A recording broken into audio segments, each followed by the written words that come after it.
Assalamualaikum warahmatullahi wabarakatuh.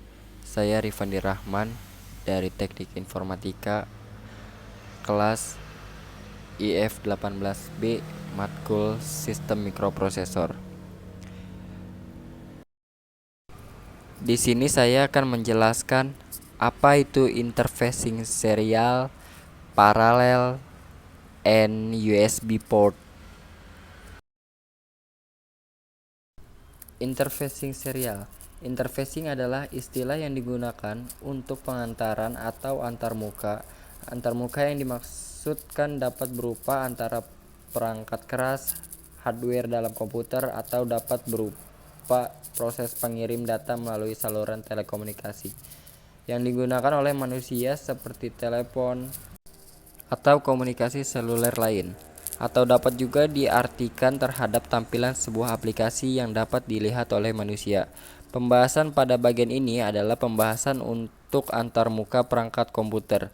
Di dalam sebuah unit komputer terdapat berbagai terminal. Terminal tersebut dapat berupa terminal serial dan USB.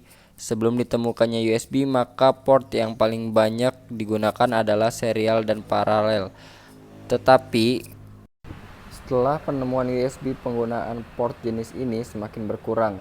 Hal ini didukung oleh keuntungan yang ditawarkan melalui teknologi USB. Serial port.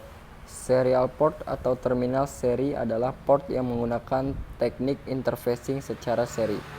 Dalam teknik ini, masing-masing bit data dikirim secara berurutan atau serial, sehingga dalam satu detak atau satuan waktu hanya satu bit data yang dikirim, lalu data berikutnya sampai semua data yang akan dikirim sudah terkirim. Ada dua jenis komunikasi data melalui port serial, yaitu A. Sinkron komunikasi. Sinkron adalah komunikasi data di mana clock dikirim bersamaan dengan data. B. Asinkron. Pada asinkron, clock tidak dikirimkan bersamaan dengan data, tetapi dibangkitkan pada masing-masing sisi pengirim dan penerima. Ini adalah keuntungan dan kelemahan serial port. Keuntungan serial port tidak membutuhkan banyak jalur, jarak pengiriman jauh, banyak mikrokontroler, communication interface untuk berkomunikasi dengan dunia luar. Kelemahan: kecepatan pengiriman lebih lambat. Serial port lebih sulit ditangani karena data di komputer diolah secara paralel, sehingga data dari dan ke serial port perlu dikonversi ke serial. Dari segi perangkat lunak, lebih banyak register yang digunakan atau terlibat. Setiap karakter akan dikirim dengan diawali start bit dan diakhiri dengan stop bit, sehingga dalam pengiriman satu karakter dibutuhkan 10 bit data. Pengiriman dilakukan dari bit yang paling rendah (low significant bit) sampai ke bit yang paling tinggi atau most significant bit. Ini adalah gambar serial transfer. Pengirim data dikirim melalui satu jalur. Penerima pengirim data secara asinkron. Pada transfer data secara serial dikenal tiga istilah berikut, yaitu 1. Simplex. Pada transfer data simplex, transfer data hanya berlangsung satu arah. Contoh transfer data dari sensor. Kedua, half duplex. Pada transfer data half duplex, transfer data bisa berlangsung dua arah, tetapi tidak bisa bersamaan. Contohnya transfer data dengan menggunakan HT. Ketiga, full duplex. Pada transfer data ini, transfer data bisa berlangsung dua arah secara bersamaan. Contoh transfer data dengan menggunakan telepon. RS-232. RS-232 adalah standar komunikasi serial antara peripheral dalam komputer yang dikembangkan oleh Electronic Industry Association atau yang biasa disebut EIA. Penggunaan yang paling umum adalah antara komputer dengan modem atau komputer dengan komputer. Standar ini menggunakan piranti dalam implementasinya. Piranti yang paling umum dipakai adalah PlugDB, 9 atau DB25 untuk RS232 dan DB9.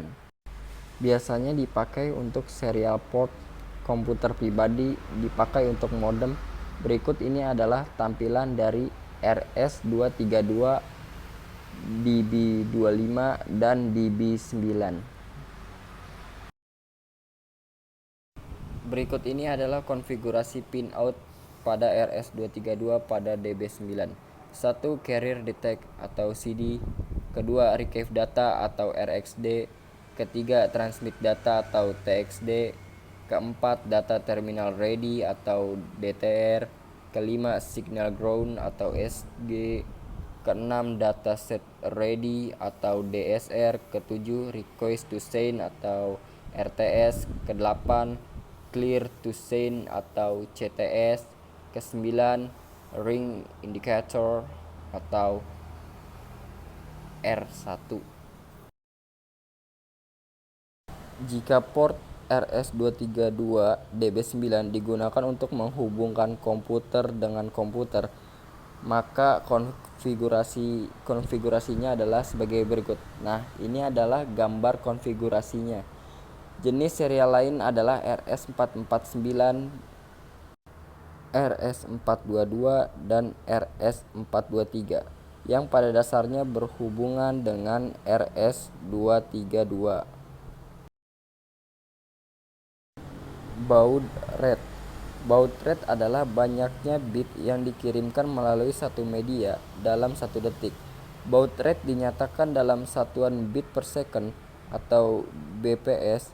Istilah ini sering disalahartikan sebagai jumlah bit data yang terkirim melalui satu media.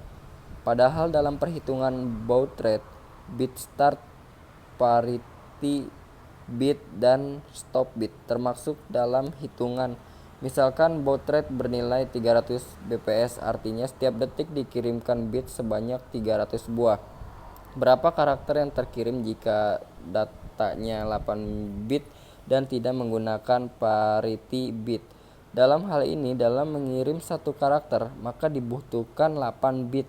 Dan untuk penanda start dan stop ada 2 bit, sehingga untuk mengirim satu karakter dibutuhkan 10 bit. Dengan demikian dapat dihitung bahwa dalam 1 detik jumlah karakter yang terkirim adalah 300 bagi 10 sama dengan 30 karakter. Semakin tinggi nilai baud rate, maka transfer data akan semakin cepat. Parallel port. Interfacing dengan menggunakan parallel port berbeda dengan interfacing dengan menggunakan serial port. Pada interfacing ini, bit data dikirim secara bersamaan, paralel, dan tiba secara bersamaan. Pada interfacing ini, 8 bit data dikirim secara bersamaan pada satu waktu. Nah, ini adalah contoh gambar paralel port. Keuntungan dan kelemahan paralel interfacing. Keuntungan: pengiriman data lebih cepat. Kelemahannya, menggunakan banyak jalur, hanya efektif untuk jarak yang pendek. Model parallel port berdasarkan IEEE 1284 ada 3 mode, yaitu compatibility mode. Mode ini adalah mode alur maju, digunakan untuk transfer data dari PC ke peripheral. 8 bit data dikirim dalam detak. Penggunaan kata compatibility adalah karena setiap terminal paling sederhana harus dapat menangani mode ini. Kedua, nibble mode. Mode ini adalah mode alur mundur, digunakan untuk mentransfer data dari peripheral ke PC. Data dikirim 4 bit secara bersamaan, sehingga untuk membentuk karakter-karakter yang dikirim pada sisi penerima harus ditata ulang atau reassemble. Oleh karena itu, mode ini akan lebih lambat. Ketiga, bit mode merupakan modifikasi dalam mode nibble.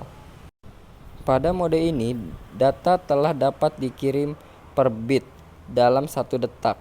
Contoh port yang menggunakan mode ini adalah PlayStation 2 dalam komputer masa kini, PlayStation 2 digunakan untuk terminal keyboard dan mouse.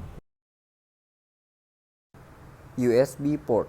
Penggunaan serial dan paralel port sangat terbatas dalam hal transfer data. Sementara perkembangan teknologi membutuhkan transfer data yang lebih cepat. Universal Serial Bus atau USB adalah solusi untuk masalah ini. Dengan menggunakan USB, transfer data berlangsung jauh lebih cepat dibandingkan dengan penggunaan port tipe lainnya. Berikut ini adalah perbandingan performa antara USB dan beberapa jenis port. Nah, ini adalah keuntungan dan kelemahan USB. Mudah digunakan karena dapat terkonfigurasi secara otomatis oleh OS. Dapat digunakan untuk banyak jenis periferal. Dapat dihubungkan dengan komputer dalam kondisi hidup, sehingga tidak perlu mematikan komputer terlebih dahulu. Atau hot pluggable. Kecepatan yang berlipat dapat mencapai 5 GB per second untuk USB dengan 4 bus. Murah dan mengurangi pemakaian energi. Kelemahan tidak dapat digunakan dalam komunikasi peer-to-peer. Hanya efektif untuk jarak yang pendek. Dibutuhkan hub untuk jarak yang lebih jauh. Tidak dapat digunakan untuk komputer-komputer tua karena ketidaktersediaan port. Terima kasih sudah menonton video saya. Apabila suka, jangan lupa subscribe, like, comment, and share. Bye bye. Wassalamualaikum warahmatullahi wabarakatuh.